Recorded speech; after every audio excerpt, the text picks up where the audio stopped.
तो अब आगे बढ़ते हैं हमारे तीसरे टाइप ऑफ कर्मा पे, जिसका नाम है प्रारब्ध कर्म। इसको तो आप बहुत ध्यान से सुनना। हाँ, इस कर्म के ऊपर ही ऑथर ने पूरी बुक लिखी है, पूरी की पूरी बुक इस कर्मा के ऊपर लिखी है, तो इसको ध्यान से सुनना। ठीक है, एक शॉर्ट रिवीजन करते हैं। पहले क्रियामान कर्म, वो जो आपने कर्म किया आपको फल तुरंत मिला। संचित कर्म, आपने फल किया, आपने कर्म किया लेकिन वो उसके फल आपको नहीं मिले और वो रॉ फॉर्म में जमा हो गए। एक्चुअली फल ना मिलने का रीज़न भी ये है कि वो रॉ फॉर्म में होते हैं। ठीक है, आपको फल, उसका फल कब मिलता है? जब वो पक जाते हैं। और संचित कर्मा को पेंडिंग कर्मास भी कहते हैं। ठीक है, तो ये हो गया संचित कर्म। अब आप इस जन्म में जो भी आप भुगत रहे हो ना, ये आपका प्रारब्ध कर्म ही है। अब प्रारब्ध कर्म है क्या?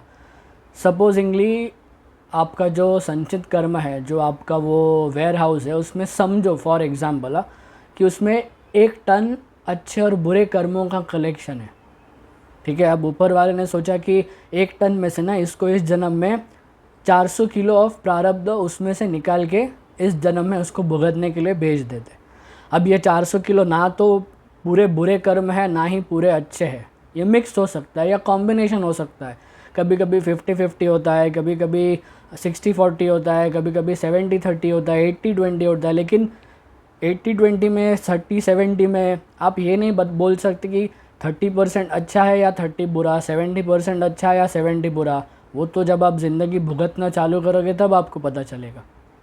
ठीक है, तो ये होता है प्रारब्ध कर्म। आज जो भी हमारी ज़िंदगी में अच्छा बुरा हो रहा है ना, वो सब अपना प्रारब्ध कर्म ही है। वही ऊपर वाले ने हमारे संचित में से निकाले हुए जो कर्म है, जो रॉ फॉर्म में थे, जो फल देने के लिए तैयार है, उन कर्मों का साइड में निकाल के रखा। उन कर्मा के बेसिस पे हमें जन्म मिला। उन निकाले हुए कर्मों का भुगतान करने के लिए हमें यह जन्म मिला है। ठीक है, जैसे मैंने कहा ना 400 किलो फॉर एग्ज़ाम्पल, तो वही 400 किलो का भुगतान करने के लिए हमें जन्म मिला है। ठीक है, तो इसे कहते हैं प्रारब्ध कर्म। हमारे लाइफ में होने वाली हर एक चीज़ प्रारब्ध पर ही डिपेंडेंट है। ठीक है, हम किस घर में जन्म लेंगे, कहाँ जन्म लेंगे, ये सब अपने प्रारब्ध पर डिपेंड करता है। ठीक है, कि हम किसी अमीर घर में जन्म लेंगे या हम किसी मिडिल क्लास फैमिली में जन्म लेंगे या किसी गरीब फैमिली में या स्लम्स में जन्म लेंगे, ये सब हमारे प्रारब्ध के ऊपर ही डिपेंडेंट है। ठीक है, तो एक्चुअली हमें इस जन्म में जो हमारे पेरेंट्स, हमारे फ्रेंड्स, हमारे रिलेटिव्स, ये सभी कुछ है ना, हमें हमारे प्रारब्ध के अनुसार ही मिला होता है।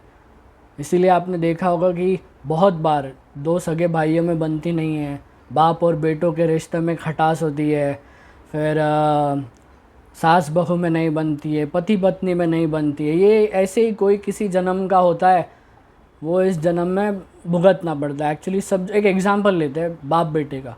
बाप बेटे में बिल्कुल जमती नहीं है। बाप ने दरवाज़ा बंद किया, बेटा जाके खोलेगा।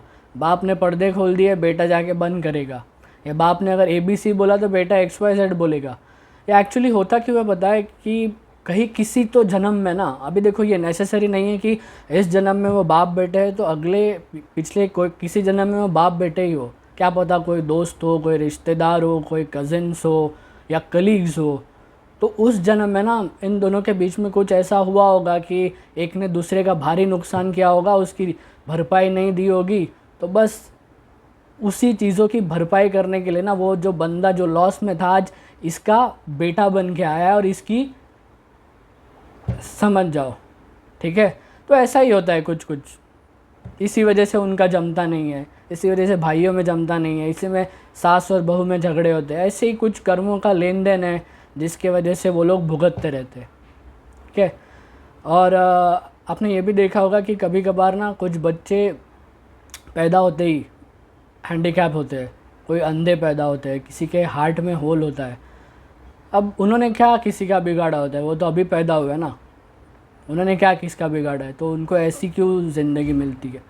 एक्चुअली इस जन्म में नहीं बिगाड़ा है ना, लेकिन पिछले कुछ जन्मों से वो बिगाड़ते आ रहे हैं या किसी तो जन्म में बिगाड़ा है, इसलिए उनको इस जन्म में ऐसे ऐसे जन्म मिला है, मतलब पैदा होते ही उनको ये तकलीफ़ है। On the top of it, ये ऐसे बच्चे जिन माँ बाप के घर में जन्म लेते हैं ना, ये उनके माँ बाप का भी कोई गंदा प्रारब्ध होता है, ठीक है। तो बस उसी चीज़ का भुगतान होता है। Karma never Mrs any address, ठीक है। आप ऐसे मत समझो कि आपके साथ कुछ बुरा हो रहा है तो आपने तो किया ही नहीं है फिर भी आप भुगत रहे हो, आपने तो अच्छे कर्म किए तो भी। अच्छा, वो आपने इस जन्म में आपको याद है ना, पिछले किसी जन्म का आपने क्या किया आपको थोड़ी याद है। आएंगे इस पे, ये टॉपिक पे आएंगे।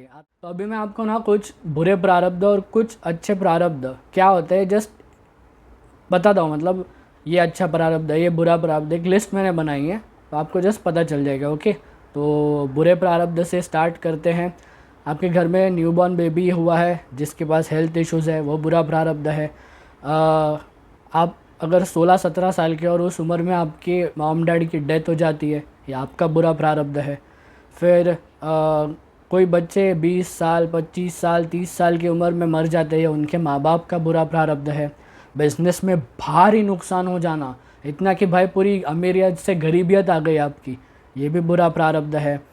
आपकी रोड एक्सीडेंट में डेथ हो गई, ये बुरा प्रारब्ध है। कई बार होता है ना कि किसी लड़की की शादी हो जाती है और शादी के 3 साल बाद 4 साल बाद ही उसके हस्बैंड की डेथ हो जाती है, फिर सारी घर की रिस्पॉन्सिबिलिटी, बच्चों को देखना सब उसके ऊपर आता है।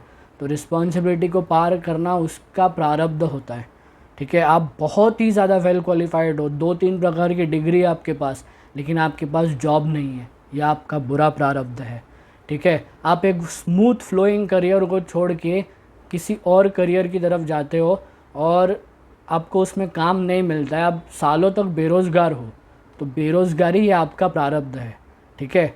ऐसे आदमी को उसका बेरोज़गार के रीपेमेंट करने दो, उसको साइकियाट्रिस्ट के पास लेके जाने की ज़रूरत नहीं है, उसको किसी काउंसलर की ज़रूरत नहीं है।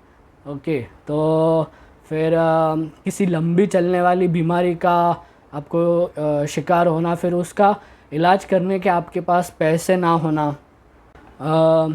आपके शादी के बाद आपके हस्बैंड का किसी के साथ अफेयर होना, फिर बाद में डिवोर्स होना, शादी के बाद आपका हस्बैंड आपको छोड़ के गया और आप छोड़ के किसी और के साथ गया और आप अपने बच्चों को संभाल रहे हो, ये भी एक तरह का प्रारब्ध है।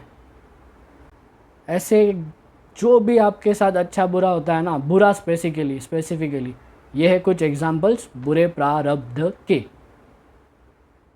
कुछ अच्छे प्रारब्ध के एग्जांपल्स लेते हैं कि आपका बेबी बॉर्न हुआ है, हेल्दी है, आप एक वेल्दी फैमिली में पैदा हुए हो, ये अच्छा प्रारब्ध है। फिर आपका रूप सुंदर है, आपकी खुद की हेल्थ कंडीशन बहुत अच्छी है, आपको सक्सेस बहुत तेज़ी से मिलेगा। जहाँ पे कुछ लोग सालों से रगड़ के नहीं मिल पा रहे हैं ना, आप 2-3 साल में ले लोगे। आपकी कोई क्वालिफ़िकेशन नहीं है, आपके पास कोई टैलेंट नहीं है, फिर भी किस्मत से आपको कुछ ऐसा काम मिलेगा ना कि कई सारे क्वालिफाइड लोग भी उतना अचीवमेंट्स नहीं ले पाएंगे जितने कि आपने लिए हैं, ठीक है। ये भी अच्छे प्रारब्ध की निशानी है। फिर जॉब क्रिएटर बनना, फिर पैसे कमाने के ना बहुत सारे रास्ते खुलना, आपके दोस्त आपको अच्छे मिलना, आपके रिश्तेदार अच्छे मिलना, समाज में मान सम्मान इज़्ज़त ये सब, और इन सारी चीज़ों का ना सालों साल तक एक्सपांशन होते रहना, मतलब वो और बढ़ते जाएगा, ग्रेजुअली बढ़ते जाएगा, ठीक है। तो ये है कुछ एग्जांपल्स अच्छे प्रारब्ध के। ओके, तो अब उनकी बात करते हैं जो पैदा तो होते हैं गरीब फैमिली में, लेकिन फिर अपनी किस्मत से इतना बना लेते हैं ना कि आने वाले 1-2 जनरेशन अच्छे आराम से बैठ के खाते हैं, ठीक है। होते हैं ना ऐसे कुछ लोग जो गरीब घर में पैदा होते हैं, लेकिन फिर किस्मत ऐसे चमकती है कि बस फिर पूछो मत, ठीक है। ऐसे ही मैं एक एग्ज़ाम्पल देता हूँ एक बंदे का, जिसको आप अभी अपने आप स्क्रीन पे देख रहे हो। ये है मिस्टर फैज़ू, इसका नाम है फैज़ल खान। ये अभी इंडिया का आप ऐसे समझ लो ना, टॉप मोस्ट या one of the top most या टॉप 10 कंटेंट क्रिएटर्स में से ये एक बंदा है। ठीक है, इसकी बैक स्टोरी मैं आपको बोलूँ तो ये धारावी में पैदा हुआ था। ठीक है, पढ़ता भी था पर साथ में वो किसी कपड़े के शॉप में काम करता था। वो हम नहीं जाते कपड़े खरीदने तो वो लड़के दिखाते, ये लो, ये है वो है, ये शर्ट है, ये पैंट है, ऐसे वो काम करता था। लेकिन उसको ना फ़ोटोज़ खींचने का, अपने वीडियोस बनाने का उसको बहुत इंटरेस्ट था, तो वो वैसे करता रहता था। फिर टिकटॉक आया, तो टिकटॉक पे वीडियोस बनाना उसने चालू किए। और फिर उसने अपने दोस्तों के साथ मिलके एक टीम फॉर्म अप की, जिसको नाम दिया उन्होंने टीम 07। उन्होंने एक यूट्यूब पे गाना भी रिकॉर्ड किया खुद का, कि आई थिंक उसका नाम था कि तेरे जैसा यार कहाँ, या सब कुछ। वो उस गाने ने उनको बहुत फेम दिया। तो फिर टिकटॉक साथ में स्टार्टेड था, सोशल मीडिया पे वो आया। और फिर क्या, आप जैसे जैसे आपके पास फॉलोअर्स बढ़ते जाते हैं ना, आपके पास ब्रांड्स आते हैं कोलैबोरेशन करने के लिए, एड्स करने के लिए, आप एफिलिएट मार्केटिंग करते हो। तो ऐसे करते करते करते वो बंदा ग्रो करते गया। फिर एक टाइम ऐसा आया कि वो इंडिया का सबसे नंबर 1 टिकटॉकर था और पूरे वर्ल्ड का टॉप 5 में आता था वो। बट इंडिया में टिकटॉक बंद हो गया। तो हाँ, ये थोड़ा सा सदमे में तो गया था भाई, जहाँ से निकल गया वहाँ थोड़ी वापस जाना है। उसने टिकटॉक से काफ़ी अच्छा पैसा बना लिया था। वो धारावी से निकल के ओशिवरा में आया था, उसने वहाँ पे कुछ 1 BHK रेंट किया था, वहाँ पे वो रहता था, वगैरह वगैरह था। लेकिन तो ये सदमे में चला गया उस टाइम पे। और उसके बाद उसने इंस्टाग्राम पे शिफ्ट मारा, उसकी सारी पब्लिक को उसने इंस्टाग्राम पे शिफ्ट किया। आज इंस्टाग्राम पे आप उसको सर्च करके देखोगे ना, तो कई सारे बॉलीवुड एक्टर्स से भी ज़्यादा फॉलोअर्स है इसके, कई सारे। मतलब आई थिंक मैंने लास्ट जब देखा तब उसके 28 मिलियन कुछ फॉलोअर्स थे। अब पता नहीं कि उसके कितने हैं। ठीक है, तो अभी उसने, जैसे ही उसको फेम मिला, उसने कई सारे टीवी शोज़ किए, उसने बिग बॉस में पार्ट लिया, उसने खतरों के खिलाड़ी में वो रनर अप था। अभी कोई लेटेस्ट में ना कोई लाफ्टर शेफ्स का शो चल रहा है, उसमें वो काम कर रहा है। आज वो बंदा रेंज रोवर में घूमता है, उसके पास BMW है। इसी साल, आई थिंक इसी साल ने, एक साल के गैप में ही ना, एक साल पहले उसने लोधा में फ्लैट ख़रीदा। आप सोचो, जन्म का हुआ धारावी में, अब किधर है, लोधा में। ये क्यों हुआ, ऐसे क्यों होता है? ऐसे बहुत सारे लोग हैं ना, ये अकेला नहीं है। और भी एक एग्जांपल दूंगा मैं, एक वीडियो बाइट आपको दिखाऊंगा। तो ऐसे बहुत सारे लोग हैं, ऐसा क्यों होता है? तो याद है मैंने आपको एक वीडियो पहले रेशियोज़ की बात की थी, 50-50 रेशियो, 70-30 रेशियो, 80-20 रेशियो। तो ऐसे समझ लो कि कंफर्म नहीं बोल रहा मैं, ऐसे समझ लो कि ये 30-70 रेशियो वाला बंदा था। 30% इसका कुछ बुरा प्रारब्ध था, इसलिए वो उस जगह पे जन्मा। उसने अपने पापों का भुगतान किया और फिर उसके अच्छे दिन चालू हुए। अच्छे दिन भी तभी आते हैं जब आप अपने पापों का भुगतान करो। और इसमें एक और बात ध्यान देने वाली है, उसके माँ बाप के भी कुछ अच्छे कर्म है कि उनके घर में ऐसा बेटा जन्मा है। ठीक है, तो ये देखो आप अभी वीडियो आपके स्क्रीन पे। मुझे पिछले 15 साल हो गए काम करते करते, आपको भी काफ़ी समय हो गया होगा।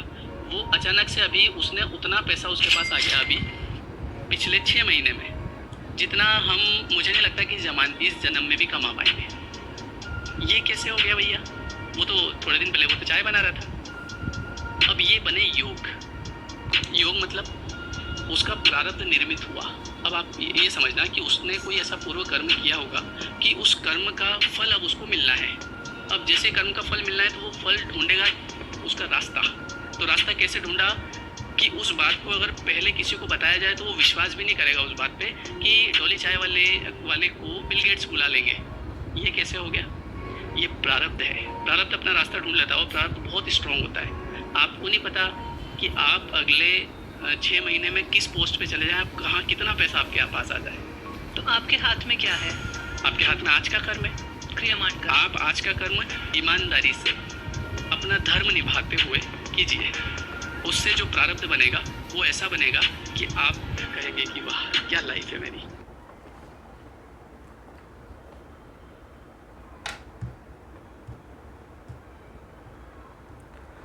तो देखा आपने ये वीडियो देख के ना मैं गारंटी के साथ बोल सकता हूँ कई सारे लोगों के आंखों से आंसू आया होगा या आंखें नम हुई होंगी।